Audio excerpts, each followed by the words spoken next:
Hello, everybody, and happy winter solstice. My name's Lily Nova, if there are any new people here, and I have Jennifer here with me, who is an astrologer. And tonight we're going to be talking about astrology and all about the winter solstice, and give you guys some tips on like 5 things that you need to know about the winter solstice. And yeah, just, chat. Thank you so much, Jennifer, for coming on. Oh, thank you for inviting me on your show. I'm so happy to be here. And Jennifer also, what's that? I love what you're doing. I love this community. Thank you. Yeah. Hello, everybody here in live, and for those watching the replay. Jennifer is an author. She's written a couple of books on astrology. So astrology has been coming up for me lately. Like the star beings and source have been nudging me to look more into astrology. I feel like with the way that the energy is picking up now, and with what's going on now, it's becoming more kind of obvious. Like the full moons are affecting me more now than ever in just the little different astrological events. And the certain stars being aligned, like Sirius is up right now. It's a great time to work with the star series, that type of energy. So yeah, and I don't really know much about astrology at all. I know I'm a Gemini, so I wanted to have an astrologer on. So welcome, Jennifer. Thank you so much. Yeah. Astrology is a universal language like music. That's the other part of my work and who I am as a human being on this planet. But it is still a language that I'm used to because I've studied it pretty much my whole life, so several decades. And but astrology can be tricky. It can be complicated, and I have done my best to really simplify, to just present astrology basics this evening for anyone listening who really may not know where to start. Mm-hmm. So if you think about astrology, we all know that there are 12 in traditional tropical astrology. I want to clarify that. Mm-hmm. There are 12 signs and 12 sectors, also called houses. Mm-hmm. But there are 4 elements: fire, air, earth, water. And there are 3 modes. So within each one of those 4 elements, you have 3 signs. And it's the modes, cardinal, fixed, and mutable, that give distinction to each one of the fire signs, each one of the air signs, earth and water, etc. Did everyone meditate today? Yes, I did. Thank you, Jay. I did too. Yeah, good question. So before we get into the astrology breakdown, could you tell us a little bit? So I was doing a little bit of digging on the winter solstice, and it's interesting because I got this book on Lemuria, and I flipped it open to a page. I haven't read it yet. And it was a page where they were talking about celebrating the winter solstice and the solstices. So the solstice has been celebrated for, a really, really long time. And it's, like Stonehenge and all of those, ancient structures show and track all of that. So I guess maybe let's start with what is the winter solstice? Sure.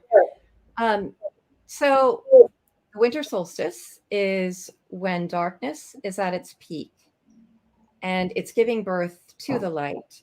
So if everyone can picture the yin and yang symbol, and you've got yin within yang, that black dot within the white side, that's yin within yang.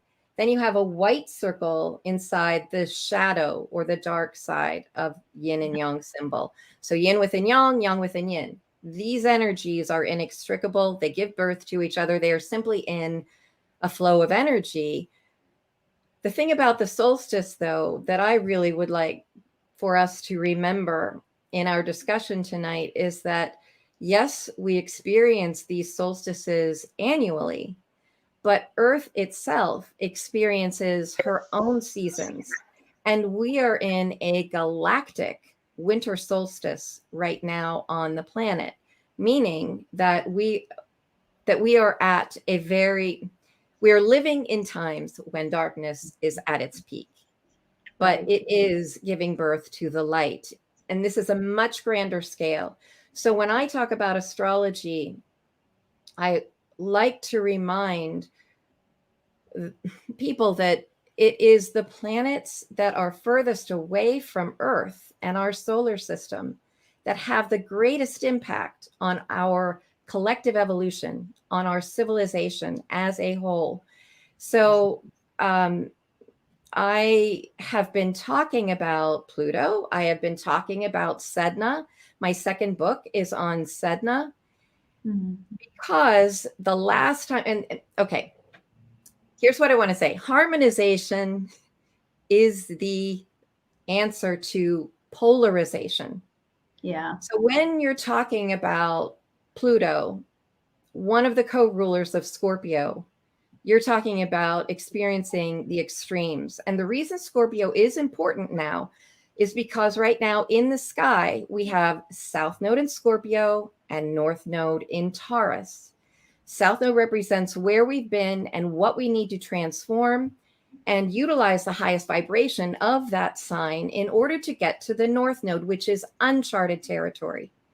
Uncharted territory, yes.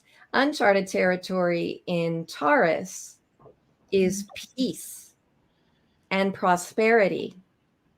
And we can feel how this is like an unreachable goal after Lemuria and Atlantis. I mean, Lemuria I consider as the Garden of Eden. We were living in harmony with the earth. We were living in harmony with all the plants, everything in creation. And then the next cycle came around. And this cycle, by the way, has to do with Sedna. And I hope people will get curious. I know, forgive me, I am biased. I wrote a book on Sedna, but please ask questions, learn about this planet, because Sedna, while Pluto, just to give you a comparison, while Pluto has an orbit of 248 years, Sedna has an orbit of 10 to 12,000 years. The last time Sedna was in our solar system was when the waters rose and Atlantis met with its demise. Sedna is back to show us, because getting ahead of myself, but when the nodes were last in Scorpio and Taurus in 2003, that's when Sedna was discovered. And there's so much to this planet. There's so much to her astronomy, astrology, and mythology. But I'll leave it there for now. Yeah. Wow, that's incredible. Yeah, I was wondering what exactly, brought the demise of Atlantis and Lemuria, what was going on astrologically. So that makes a lot of sense. So do you think, is this something that will just continue to happen each time Sedna comes around, or? Well, honestly, that is up to us. There's so many things that Sedna represents. Let me just get out my notes here. To begin with, it's spiritual sovereignty. It is having a reverence for life. It's really getting back to the way we were able to live in Lemuria. And it is the harmonization, transcending trauma and suffering. So if I could, I want to get back a little bit to Scorpio, because Scorpio is the only sign in the zodiac. Oh, wonderful to meet you, Zach. Me too. I'm a Scorpio. Yeah, he had a question also, but I'll pull it up after the Scorpio. All right. So Scorpio is the only sign in the zodiac with 3 symbols. There's the scorpion, the phoenix, and the eagle.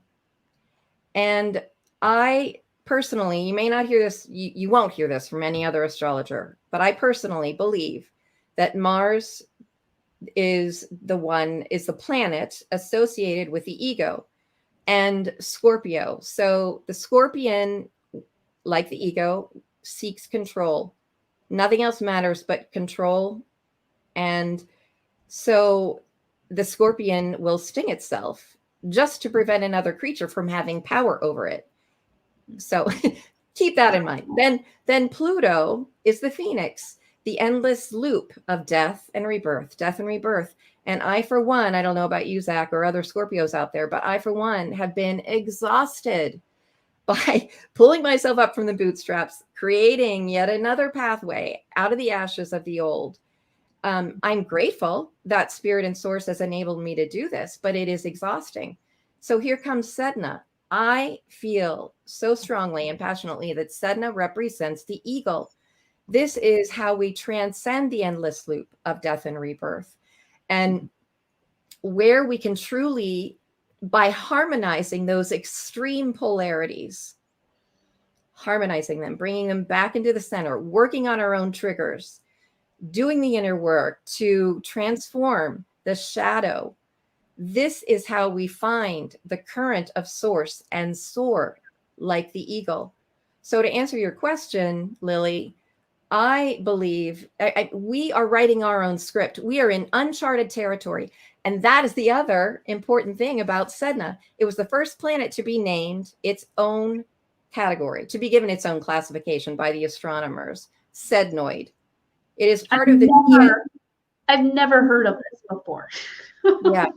Well, honestly, I only know Alan Clay wrote a book called Sedna Consciousness, and I wrote The Return of Planet Sedna, Astrology, Healing, and the Return of the Awakening, of Cosmic Kundalini.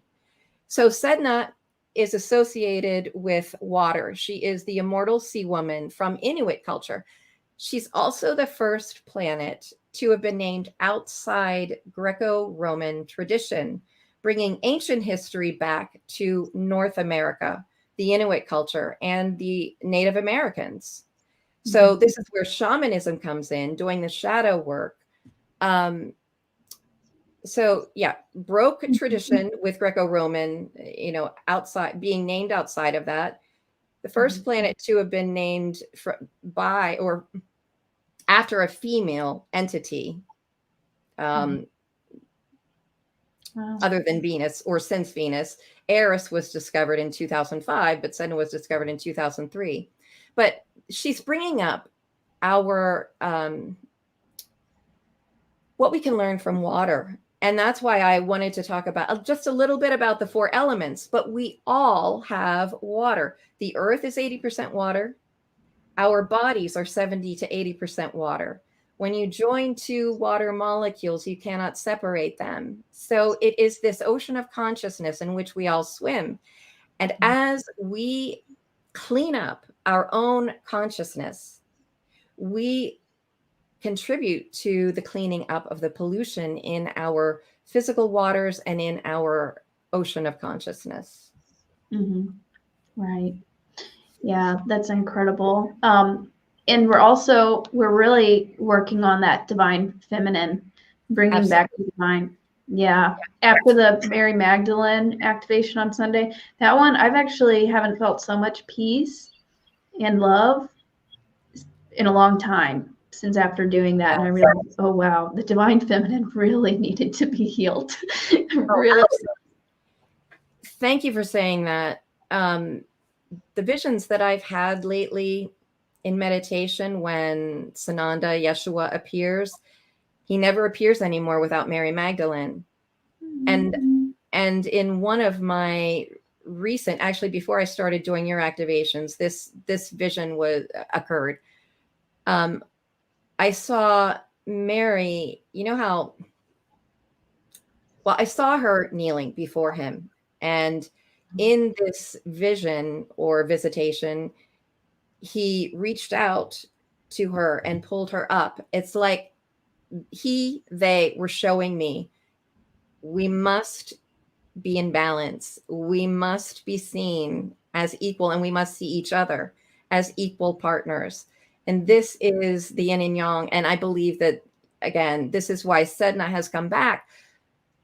Getting back to the winter solstice, the galactic winter solstice, we know that for multiple millennia now, the pendulum has swung over to a yang-oriented consciousness in our society. It's all about competing, comparing, conquering. Success is measured by what we see And Sedna, divine feminine. I mean, it's many more than Sedna. Mary Magdalene, so many are returning to remind us that divine feminine and masculine must be in balance. It can't be power over by one over the other. So Right. again, harmonization and balance. Right, definitely. And going back to Zach, and also thank you, Kearns11. I appreciate the super chat. And Zach. Zach asked, how do we align with how the planet is going through the winter solstice? What are your thoughts on that? Okay, well, Zach, every single signature, we each have our own unique constellation. So depending on what sign is on your Eastern point, the rising sign, that determines which sign is going to rule or govern each one of the houses, the 12 sectors. And depending on that signature, the planets in the sky are going to come along and interact with that at various angles. Some are harmonious, some are bringing up tension. And it's all, of course, for the purpose of growth and greater understanding. So, but I do have, and I hope we have time at the very end of this, I have affirmations and planetary harmonic activations that are sound like blends of the planetary harmonics. And this will help you align sound. Absolutely. As we know, from doing Lily's activations, we know that sound immediately transforms what it touches, and it is bringing into harmony what is out of balance, and it is helping us move through any stagnation. So sound will definitely help you align. That's the quickest answer I can give you on this show. I do readings. Please, if you would like more information, I would be happy to help you with that. Beautiful. Thank you. And I would also like to add something that I experienced today with the solstice. I had somebody reach out to me with some drama from like 3 or 4 years ago, and I was just so blown away. And I was like, what? Like, where did that even come from? And then doing some digging in the solstice, the energies right now could bring up conflict. And it's also a time for clearing karma. So I realized, I was kind of meditating on it for a minute and realized, that was a karmic thing. That was a karmic thing. So, Yeah. then it became less like I didn't take it so personally anymore. I was able to, just kind of cleared it, let it go. But it was so out of left field. I was like, where did that even come from? Yeah. And so basically kind of what some meditating and things that I did today were for the solstice was, it's the rebirth of the sun, like Jennifer said. The sun, now our days are going to be getting longer. So this can be kind of a rebirth for you as well. Clearing any karma, alignment, kind of reflecting on yourself, what is in alignment, what isn't in alignment, letting go of old habits, which I feel like has been the energy for the past at least month, very heavily. Definitely. Yeah, all about it. And in 2023, we are going to have many, many shifts. So Mars shifts into Cancer. It's been retrograde in Gemini for a while. How's that been for you, Lily? Maybe you haven't. How long has that been? I forget when it went retrograde, but when it goes retrograde, it stays in a sign for about 6 weeks. So normally it's going to move fast. But anyway, we will have in January, mid-January, we will have Mercury and Mars going direct. So that will be the real feel of the new year. So that's another new shift, newness, new energies coming in. March 7th, Saturn moves into Pisces. That's a big shift. March 23, Pluto moves into Aquarius. Another big shift. May, Jupiter moves into Taurus. And then June 15th, Sedna moves into Gemini. When you have Pluto, planets as far out as Pluto and Sedna shifting into a sign, believe you me, we are going to feel it across the land. That's a few days before my birthday too, when Sedna goes into Gemini. So that's yeah, let's talk about kind of shift. And thank you so much, David, for the super chat. And also, before we keep going, I almost forgot. I'm pulling winners or a winner for the CBD contest for anybody who donates a super chat of any amount. I'm pulling that on the next activation, which this Sunday is Christmas. I'm not 100% sure.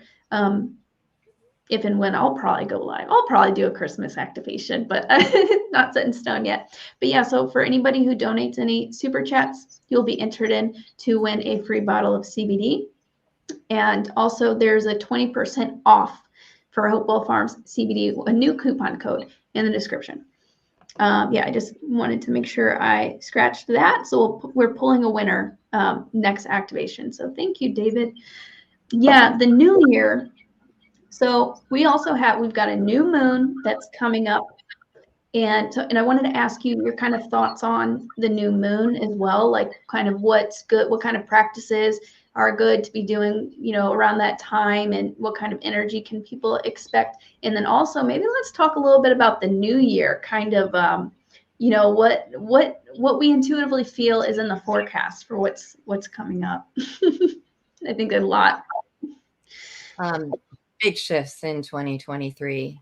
But to answer your question about the moon cycles, so yes, we are right now today experiencing the winter solstice.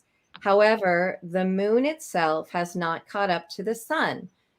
Winter solstice is when the sun enters the sign of Capricorn.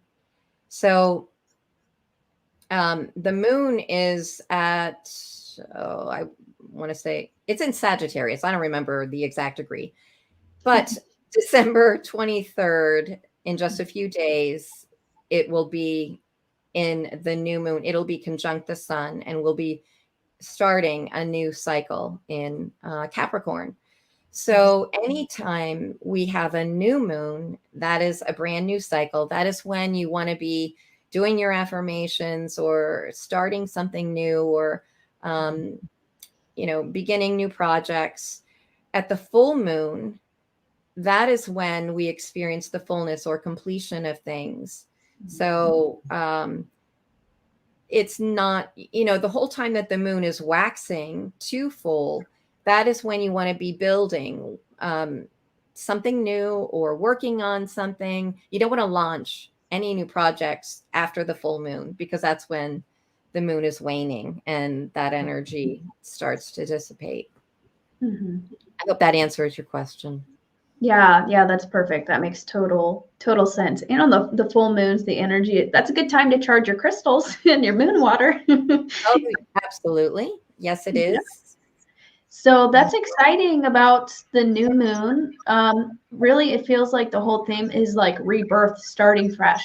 And even like with my nails, I chose black nails. I've had these on for a bit, but in what the star beings have been showing me and source have been showing me, this was like my death and rebirth nails and theme for the month. So I'm like, wow, this is perfect. It's literally like coinciding perfectly. So rebirth, whenever you guys want to create new visions for yourself, start new projects, let go of all the old stuff. You're not who you were yesterday, Absolutely. And Desert Daisy asked a really good question. I'm wondering this also. Can you explain how retrogrades affect you when the planet is in your sign in retrograde, or just and retrograde in general? Because everybody freaks out about Mercury retrograde. Well, the reason we feel Mercury retrograde, so it's in our face because Mercury is close to the Earth, and Mercury rules all communication, everything. So technology, our cars, all things mechanical, the way our brain works, so we think that we've communicated something clearly, and it just ends up not being clear at all. It's like clear as mud to the other person. So Mercury, we do feel right away. It's because it is so close to the Earth.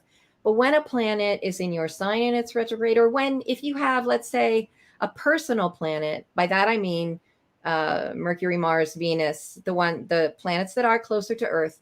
If you have a personal planet in your chart that is retrograde, I have Venus retrograde and in my natal chart. So retrograde is a repeat, unfortunately, in the natal chart. I want to make this clear. If you have retrograde in your natal chart, it means you've got to really do a lot of inner work, even more inner work, because you're going to be repeating patterns until you get it right. And Venus retrograde, Venus rules our relationships and our resources. So in a natal chart, retrograde it comes into maturation, but it's going to be activated by larger cycles. When, however, and I think this is your real question, when transiting planets are retrograde in your sign, again, it's just a time to go within, to maybe revisit a project that you've been, like if you started a book and then you just couldn't continue, or you hit any kind of artistic block during the retrograde, would be, depending on what sign it's in and what house in your chart it's in, the retrograde time is a great time to revisit it, to refine it. But retrogrades simply make the energy of the planet less obvious and more subtle. It's much more personal and inward focused. I hope that makes sense. Yeah, awesome. Somebody asked, where did it just go? Wayne asked, this could have been a personal thing, but let's see if Jennifer has anything to say about it. I got given the 23rd February 2023 date from Spirit a year or so ago. Is there any astrological significance? Oh, that is pretty cool, because now I was remembering it as February 20th, but I can tell you right around that time. Okay, this goes back to the nodes and where they are in the sky: South Node Scorpio, North Node Taurus. But mid-February, and I think it's around that date, the planets, let's see, the nodes form a grand cross to the nodes in the United States chart. So the United States South Node and North Node is at 6 degrees Aquarius South Node, 6 degrees North Node Leo. And mid-February of next year, the current nodes are going to be, because they move backwards. So they start at the higher degree and then they move backwards into the lower degree. So they will then be mid-February, 6 degrees of Scorpio and 6 degrees of Taurus. That is forming a cross, a grand cross in the fixed signs. But here's what's really interesting about those signs. The fixed signs represent the lion, the bull, the human, and the eagle. Lion is Leo, human Aquarius, bull is Taurus, and the eagle is Scorpio. So the four guardians of heaven are, and I read that as, I mean, okay, I will be honest, squares bring tension, okay? They're at crossed purposes, but the tensions are there to motivate us to awaken. And so with this grand cross occurring in the consciousness of the United States, that's up for discussion, but I feel like it's definitely a turning point. Squares are turning points. So it's like the Big Mac truck in a 4-way stop sign. It's got an inch forward, inch back, inch forward, but eventually it's going to make the turn. And so, okay, may I say one more thing? Yes. Okay, December 28th, 1 week from today, Pluto, that planet I talked about that takes 248 years to make it all the way around the zodiac, it will be making its last conjunction to Pluto in the United States chart. Mm-hmm. So, in my view, what this means is that the shadowy, dark underbelly of our collective consciousness is being cleaned up big time, big time. And if you have ever endured a Pluto transit on your personal planets, you know that you are never, ever the same. And you cannot say no. It's like you have to completely surrender to source. Mm. So those people, and Pluto exposes the deepest crimes. What has been done in the dark will be revealed.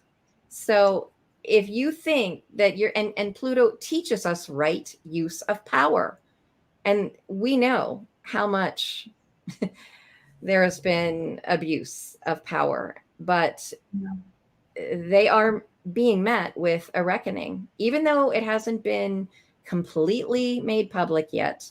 I do believe that by mid-February, a lot of that is going to be revealed.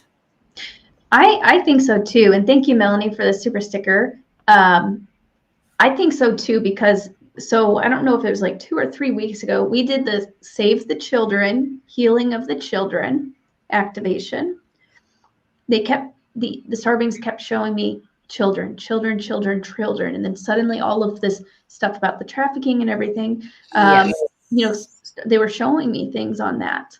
We did the Heal the Children activation, and then like 2 weeks later, all of those child trafficking accounts are exposed from Elon Musk and taken down on Twitter, like thousands upon thousands upon thousands of them. And you know, Elon's making all of this public. He's cleaning that up. That's a huge disclosure. That put Yes, it is.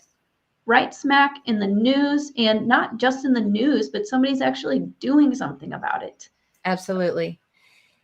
Yes. And there's been a lot of work. You know, my favorite quote from The Way of the Peaceful Warrior is, "There's never nothing going on."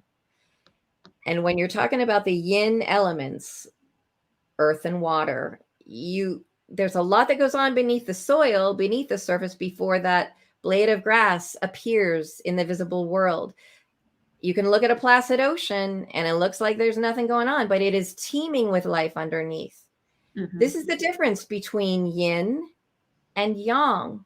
Mm-hmm. And also, you know, Pluto is the god of the underworld. So I say this because there's been a lot going on for a very long time. And the whole time that Pluto has been getting close to the Pluto position in the United States chart and then going retrograde. And it because it moves so slowly, it hits that point about 5 times. This is its 5th and final time happening next week. And then we have all of these shifts in 2023.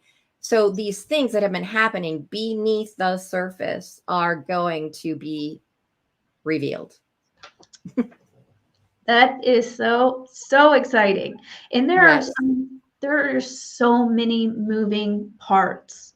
So many. There's a lot, you know, a lot of us, we feel like, you know, it's not happening. The awakening isn't happening fast enough, but there is so much going on that we don't see, that we don't know about.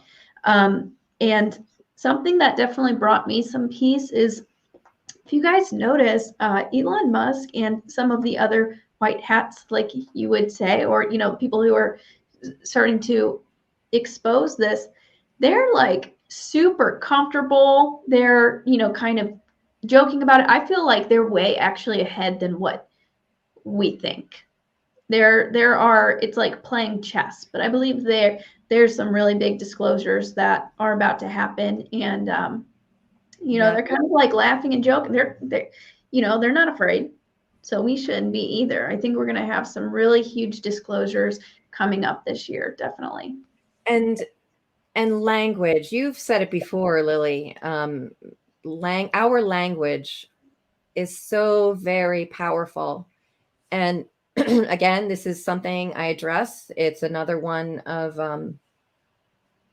Sedna's messages, but in the Inuit culture, they talk about the power of language to either invoke healing or to conjure very, very bad juju. And and I say that only because when I mentioned that we are writing our own script, we are basically in uncharted territory now. I mean, literally, with North Node in Taurus, we have never experienced any time in our lifetime an absence of war. We've never lived, without war or prosperity for all, even though we know that abundance is all around us and should be available to everyone. But the uncharted territory is also not giving our power away to other people and entities. We've got to take back our power, our spiritual sovereignty, and align with source energy every day and call in, that power, and tell anyone who would consciously invoke the dark to stand down. They do not have power over Right. us. Yeah, lately the star beings have been telling me, well, the root chakra, really big on that, and then more recently also the solar plexus, starting to step into your power. Whenever your light starts to shine so bright and you get rid of all that gunk in those chakras, like boom, just picture yourself as like a huge like lamp just glowing so bright. And darkness does not officially exist. It is just the absence of light. So we just need to light ourselves up so bright. Yes. And stepping into our power, definitely being sovereign, releasing, letting go of all of the trauma is a really big part of it, the healing that, because that trauma, those wounds keep the darkness in. So we really, absolutely. And I think it's important too for us humans to remember that being perfect is, this is not our goal. We need to be whole, and wholeness, just like the I Ching, allows for the shadow and the light.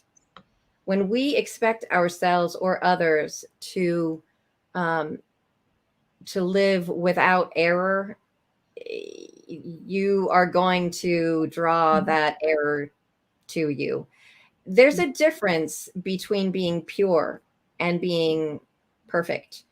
I view pure as unconvoluted, uncontradicted energy. You know what you stand for, and every day you stand in that message, in that light. You stand in your truth. You may trip and fall, but it's about coming back to that alignment with source. It's not about living a perfect life. I hope I'm not, purity is not, I got you. Yeah. Thank you. Innocence, know? Yeah, definitely. So I wanted to mention the Grand Cross that you were just talking about. Yes. Wayne had mentioned he dreamt many years ago he saw a huge cross in the sky written in glowing stars. So that could have been exactly what you were talking about, the thing that's happening in February. So that's pretty cool. That's awesome. I don't think it's a coincidence that it aligns with the four guardians of heaven. Right. Lion, bull, man, and eagle. Kearns 11 was asking, do the stars say when abundance will start? Like, can you see that in people's charts? Can you share a little bit about that? That's really tricky because I don't use astrology in that way. We can definitely look at the weather patterns and what weather is it going to be sunny, and good weather for abundance. But my journey, and I already mentioned, it's been a long one for me because I have Venus retrograde and Venus rules resources. But since I have been committed to changing my own vibration and committed to saying my mantra, Divine Mother, Father, God is the infinite source for my infinite stream of supply. And when I align with that vibration, my financial situation has completely changed. I mean, I no longer stress. Yeah.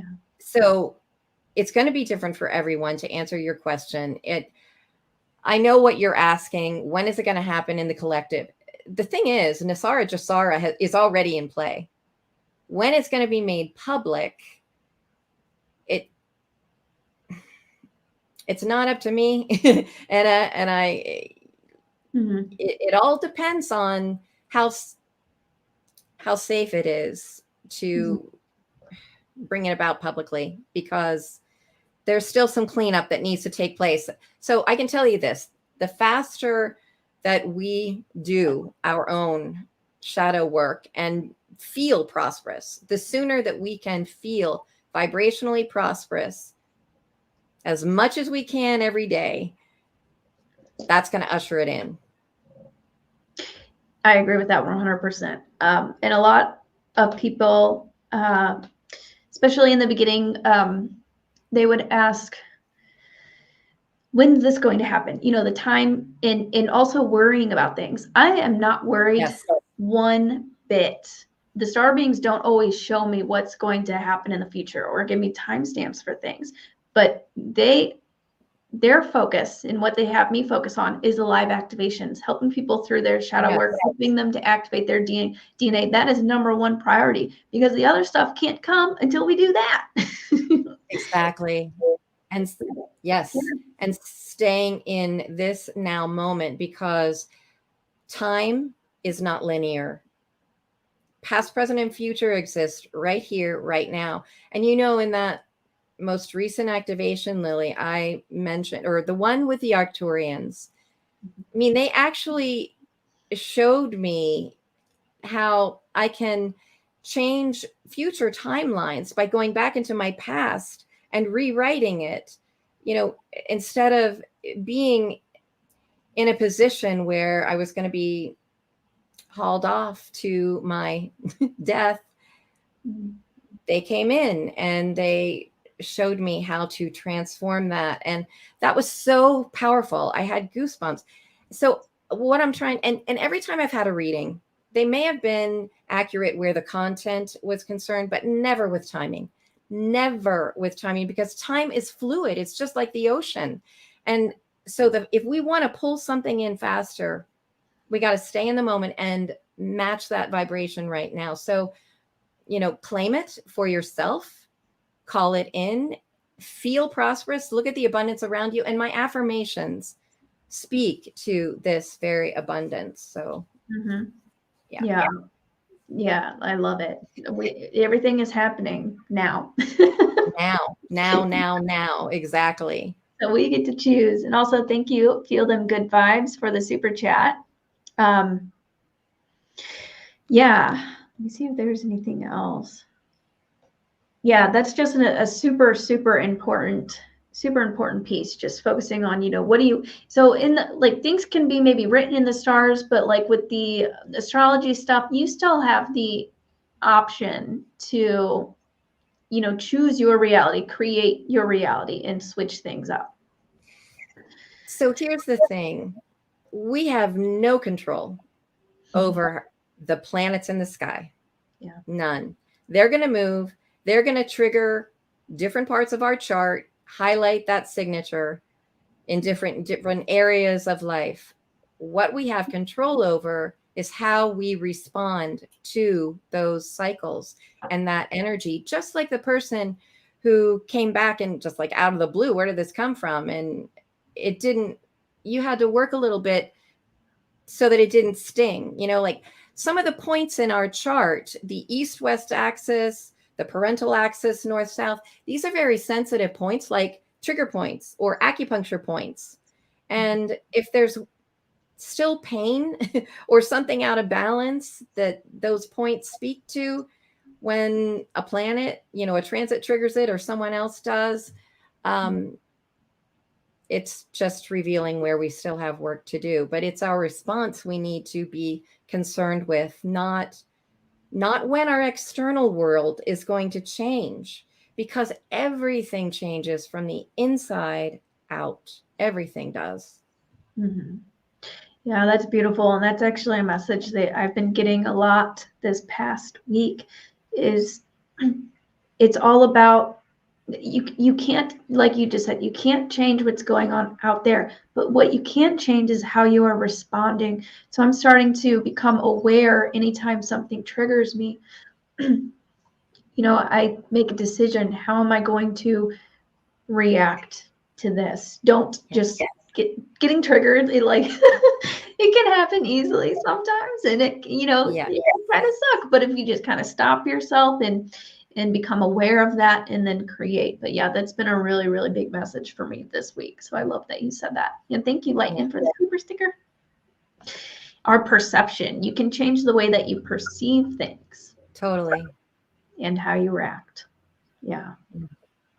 Yeah, I love Wayne Dyer used to always say, when you change the way you look at things, the things you look at change. Yeah. That's very true. Yeah, that's beautiful. Maria asked, so with the birth chart and everything, does it matter the exact time? Maria asked, how can you estimate your birth time if you don't know the exact time? Okay, so that there is a way to rectify your chart and find out your birth time. I am not an expert on that. However, there are other ways that you can determine, at least get close. You may not know the degree of your rising sign, but it's the rising sign that determines how the houses are set up in your chart. And it will certainly affect the moon's degree, because the moon moves faster than any of the other celestial bodies in the astrology chart. Mm-hmm. So I usually play with someone when you understand what Aries rising means, or Libra rising, or Leo rising, or any of that. You can pretty much identify what resonates with you. Oh yeah, that is definitely me. The rising sign is the lens through which you view life, and also how you dawn upon people, whether or not that's where your sun sign is. You can have a rising sign in Leo, let's say, and your sun is in Scorpio. Two very different, one is light, one is dark, literally, So you could have an optimistic lens that you view life through, and people could see you as very childlike, joyful, optimistic. But if you have a Scorpio sun, you're going to be reclusive. You're going to be more private. You're not going to want to shine so much. Leo likes to shine. Scorpios want to hide. So the lens, the point on the eastern horizon, your rising sign, is going to help you determine the approximate birth time, if not the exact. And then you can get a feel for how the planets in the sky are interacting with you. And also, look at friends and family and, determine who resonates with you and who doesn't. Like fire and air are complementary. They can resonate. All fire signs resonate with each other, and earth, etc. Anyway, I don't need to go down that. I hope that answered your question. Yeah, that was kind of helpful because I was wondering, everybody always asks, what's your rising or whatever, and I don't know. I don't know what the most important parts is. So that makes sense. Moon, and rising sign are the basic trilogy of the personal story. But of course, we have Mercury, Mars, Venus, and all the other planets, and they mean something. I won't go into that. Okay, that makes sense. So you've got a sun, moon, and a rising sign, and those are kind of the main things that you should look at in your. They can tell you a lot about who you are and how you get along in the world. Yeah. Kearns asked, a lot of people talk about life contract. Is that set in stone? Free will change what you agreed to? That's that's something that I had wondered too. Jennifer, do you have anything to say on that? Man, I've been asking that question of source my entire life, despite, and it's one of the reasons I got into astrology. Actually, the real reason I got into astrology was to understand myself. But again, it goes back to us understanding that we only have control over how we respond to life. But the timelines, I do think that there is something unique happening where time is concerned. And I feel like certain things in my life probably should have happened before, but there was a delay. Why did that delay happen? And I feel like the grand clock, which only source can move, let's say,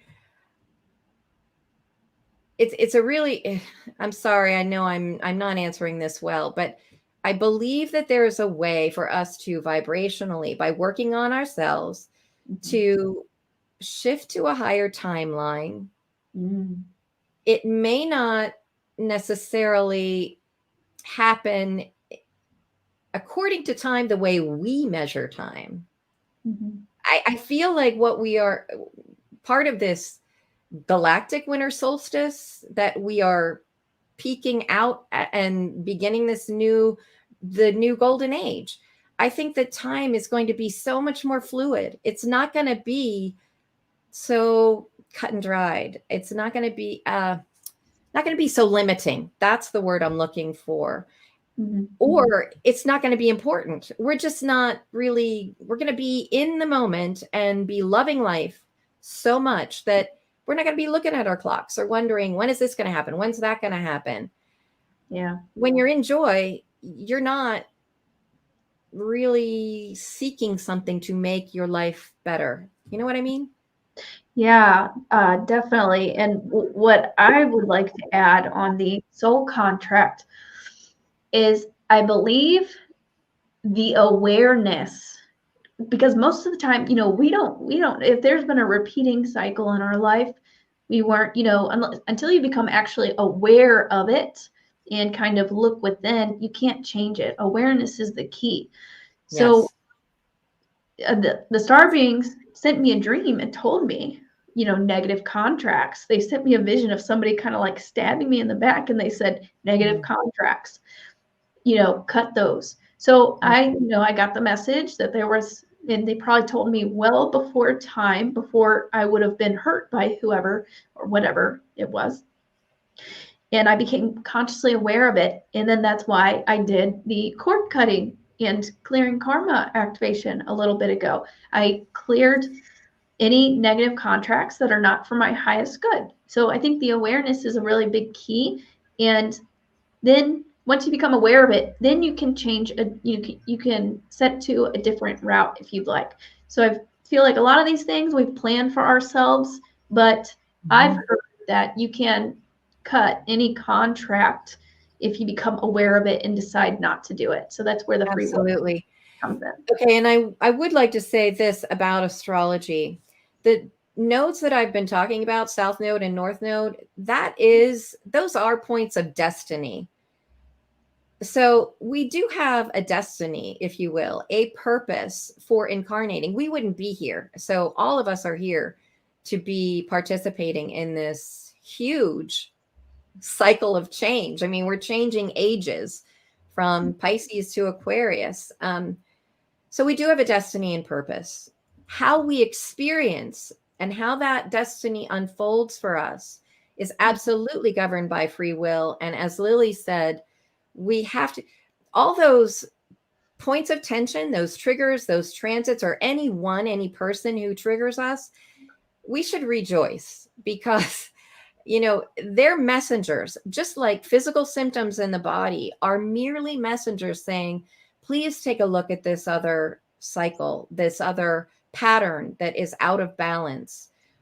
The pain, the triggers are merely messengers pointing us in the right direction of what we need to heal. And the more, like I said, the more we do that cleanup work, and the more we can experience life from a place of joy and gratitude. then things begin to happen really quickly. Great things begin to happen, and that momentum picks up. So, yeah, definitely. Beautiful, beautiful. Okay, Jay is somebody who's in the chat pretty frequently. Jay asked, what does winter solstice mean for Virgos? Just curious. Or can you tell us anything about Virgos, just quickly? Sure. Okay, Virgo is the sign that rules the 6th house of daily habits, routine, duties, the job rather than the job as opposed to the career, 10th house. But it also rules health. It's wanting it. Virgo's gift is you never miss a detail. You can see a gift that you're cultivating, okay, let's say, is to be able to see the magic in everyday life, the magic in the minutia, in the mind, tiny things. So for Virgo, the new moon in Capricorn coming up in a few days, Capricorn agrees with, has resonance with Virgo, because Capricorn's earth, Virgo is earth, Taurus is earth. So there is a resonance there. What else can I tell you? It's an opportunity. It's an opportunity for everyone, but this new moon coming up is in harmony with Virgos. Awesome. So that sounds good for Jay. Awesome. Oh, okay. Virgos, please do not, if this is a habit, I hope maybe it is or isn't, please do not criticize yourself. Please refrain from feeling less than or that you're not good enough. You just by being here on the planet, every single one of us is worthy of abundance and happiness. Yeah, definitely. Thank you. Yeah, who else is sleeping from the winter solstice today? I see some other people in the chat saying, have to go. Bye, Wayne. So I think we covered a good amount. Is there anything else that you would like to share about kind of the new moon or the solstice or anything else that you would like? Really, honestly, I would love to share the affirmations and the harmonic activations if we can spend 4 minutes. Yeah. And just, close your eyes and receive it and see what happens. All right. Here we go. Perfect way to end it. And Saturn for the Capricorn new moon. I now embrace a new cycle of spiritual mastery and integrity that gives structure to my destiny and purpose.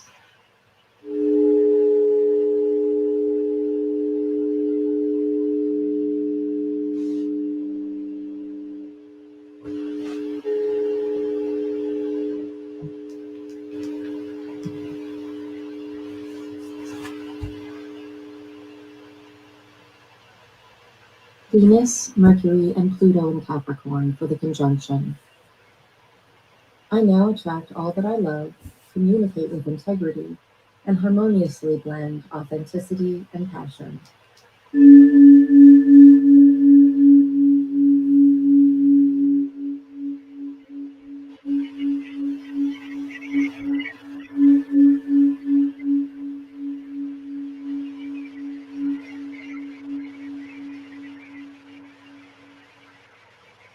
Jupiter, Ceres, and Sun for the T-square from the Sun to Jupiter and Ceres.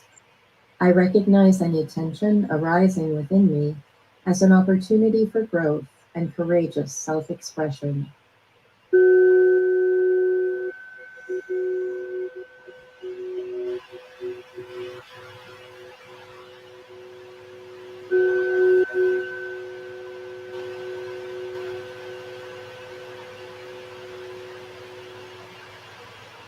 Jupiter, Ceres, new moon for the T-square from the new moon to Jupiter and Ceres.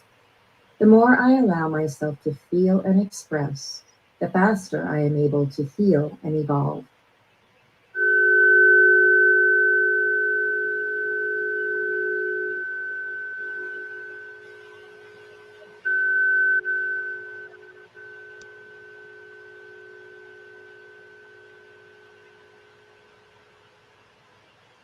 Jupiter, Ceres, and Sedna or the trine and sextile from Sedna to each of these planets. As I attune to the Great Mother and surrender to her care, I embody the true nature of unconditional love and prosperity.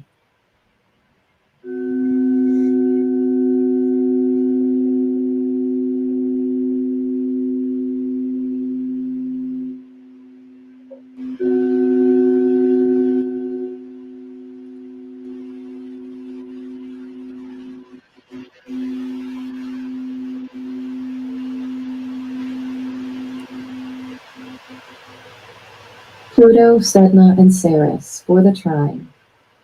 Abundance is all around me, even when I can't see it. And the more I trust, the more I feel supported by Source, who provides an ever-increasing and never-ending supply.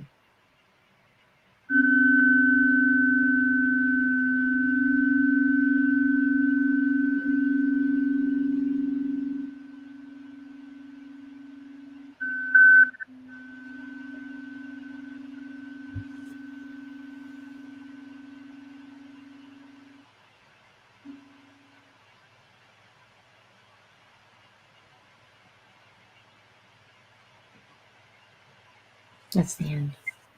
That's it. Awesome. I hope you enjoyed that. Yeah, that was nice. You know, I love doing activations. Yeah, I know you do. Did the sound come across all right? Yeah, it was a little quiet in the beginning, but yeah, I think we could hear it okay. I could hear it okay. It got a little bit louder after the beginning. For anyone who is interested, I do have a YouTube channel, modest, but it is there. If anyone wants to hear it, good. I'm glad you could feel them, because many people do. I was really feeling it in the heart, but the sound goes to where it needs to go. So yeah. Thank you for letting me share. Yeah, of course. I love that. And I was thinking also it'd be a good idea to just set some sort of an intention or do like a prayer together with the winter solstice and the new moon. So that was perfect. We all kind of took a minute to, set our intentions, do some affirmations. Beautiful. Yes. I loved it. Yeah, thank you so much for coming on. And everybody, happy winter solstice, happy new moon that's coming up. Somebody asked, I think I just lost it, if we could talk about how to charge crystals. I can definitely talk about that. And so if you guys, well, I guess the new moon, I don't know if you leave your crystals out more for the full moon. But anyway, thank you so much for coming on. I may go live on Sunday. Sunday is Christmas. I'm not 100% sure yet. I'll post in my Telegram group for the activation this weekend. And yeah, Merry Christmas, everybody. Thank you guys so much. Merry Christmas to you. And thank you for having me on, Lily.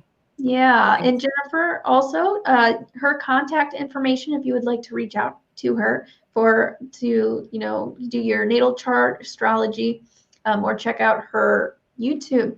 Her information is in the description. Tongue twister. Awesome. All right. Thank you guys. Bye. Enjoy the rest of your evening. And Merry Christmas. Merry Christmas to you.